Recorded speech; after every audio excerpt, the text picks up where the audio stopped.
Hello guys, so it's only 5:22 in the afternoon. O, di ba? Parang alas 8 na ng gabi. And it's snowing. It's falling. So, biglang tumawag si babae, yung boss ko. Masok sa ilong ko. Bigla siyang tumawag while I'm cooking for dinner namin ng mga kids. Sabi parang matatraffic daw siya. Hindi niya kayang sunduin yung mga bata. Kasi meron pa siyang ginagawa. And then matraffic daw. Baka hindi siya umabot on time. So ako na lang yung susundo sa mga bata. Actually ako hindi din ako aabot. Sigurado. Kasi guys 5:22 na. 5:30 yung out ng mga alaga ko. So ito, hindi naman ako makakatakbo kasi nga madulas. So ito, kakayanan kong malate ng kahit 10 minutes lang. Pakita ko sa inyo yung paligid guys. Ayan, ito yung playground dito sa amin. Ito yung lugar pala namin guys, yung village namin. So ito yung Zenville. Ayan, di ba? White Christmas talaga. Anyway, dyan yung swimming pool. Pero, kaka-ready lang nito. Pero hindi, syempre, hindi pa magagamit, di ba? Medyo kumapal na yung snow. Ayan, magalaw lang yung aking camera. Hindi ako makatakbo kasi madulas yung sahig.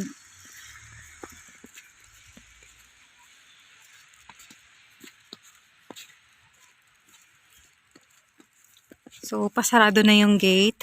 Dito tayo dadaan sa sa maliit na gate.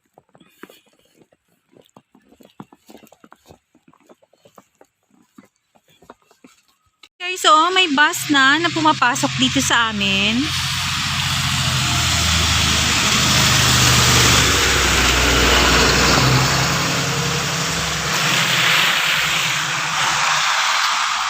Ayan.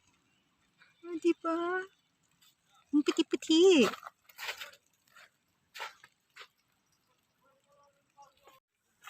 O diba?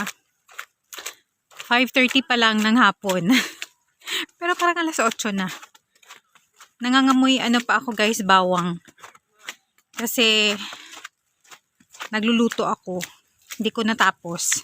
So, pagpapatuloy ko na lang mamaya pagdating namin ng mga kids sa bahay.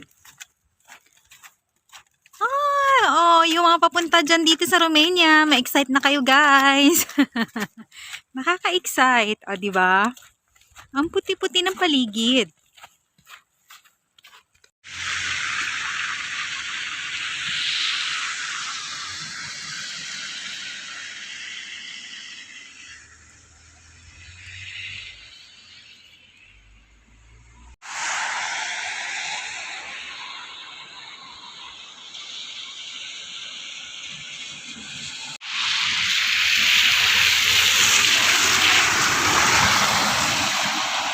Para dyan sa mga, para dun sa mga kababayan natin na paalis na, papunta na dito.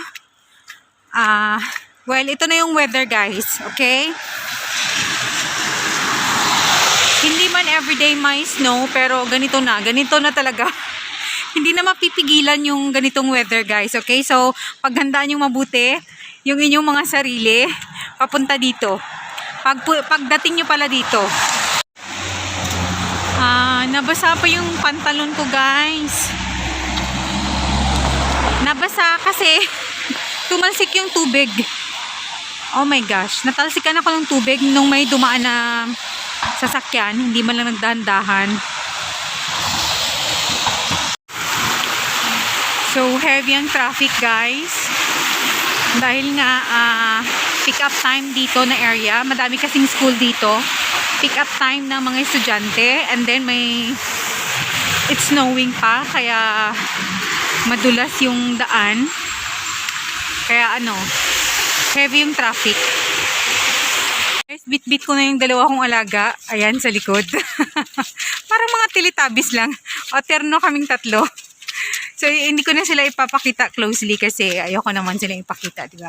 So, ayan, bit-bit ko na sila. Pauwi na kami.